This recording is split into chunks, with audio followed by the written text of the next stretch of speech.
Hey, hope you're doing well. So today we're going to talk about the difference between the power clean and the clean. Now, back when I started weightlifting, this was something that I didn't really know the answer to. I don't know what that means. And I thought it might be a good idea now to create a little guide just so that if someone's newer to weightlifting, maybe just considering getting into the sport, just to know some differences in the terminology. So we're going to cover the difference between the two things, some of the muscles work, the reasons you might use the different variations, just some of the key differences between those two movements.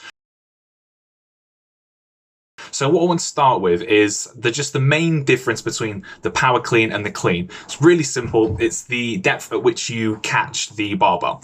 So if I get up a clip here, we're going to get up a clip of a power clean by Shizi Young, and we're going to see what depth that he catches that barbell. Really good point.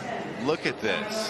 That's a 190 power clean. He stops it. So as well as being one of the most phenomenal power cleans ever done and the best way to dunk on international competition, what we're demonstrating there is that a power clean is where the barbell is caught above a parallel squat position. So the crease of the hips being above the top of the thighs, sort of when looking at it on camera, if that makes sense. What we're going to do next is we're going to compare that to a clean. So you might, like in CrossFit circles, you might hear it called a squat clean or a full clean, but in weightlifting terminology, it's just a clean. So let's get the video up.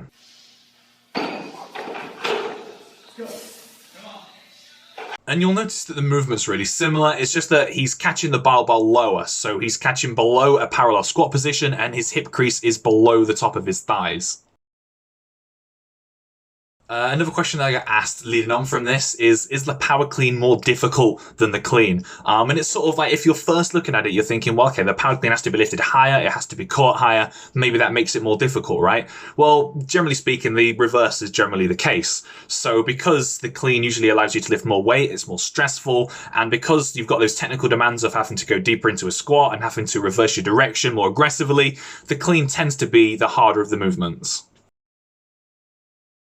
So if the clean is the harder movement, if it's more technically demanding, it has those extra difficulties, why would you bother doing it? And the simple answer, as we sort of talked about already, is that it allows you to lift more weight. So based on my own lifting experience, based on coaching experience, and based on looking at examples of other lifters, what you'll tend to notice is that when the barbell gets really heavy in the clean, when you're approaching those maximal attempts, it's really hard to elevate it beyond about mid-torso, which means that if you want to successfully make the lift, if you want to get underneath that bar, then you're going to have to aggressively pull yourself underneath it to get yourself into the position to stand it up. So that's where it comes in. What I'm going to do is I'm just going to get up a quick video now for you, and you're going to see exactly what I mean.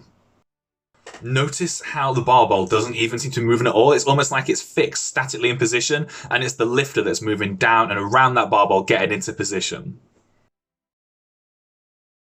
Now, it's really common in the world of weightlifting for lifters to compare ratios of lifts. So you might compare your power clean to your clean and say, what is that ratio? It can be really useful for identifying technical issues or for identifying like weaknesses to correct.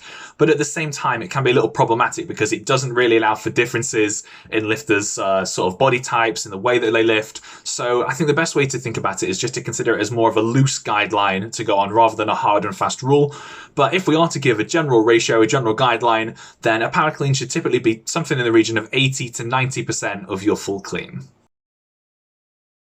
Both movements use really similar muscle groups because they are very similar movements. So the quads are going to be the prime movers for both, and they're going to be supported by things like the glutes, the hamstrings, the calves, the lats, the traps. It's a really big full body movement in both movements.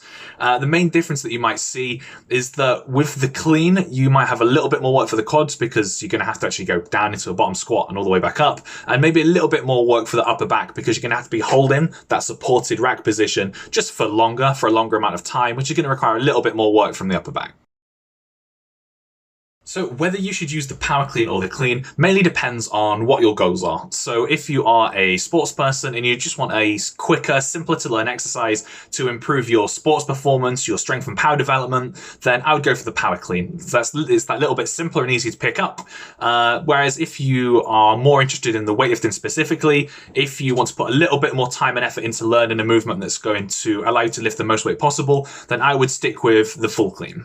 If you've got any questions, anything else, just drop them down in the comments and I will answer them as quick as I can.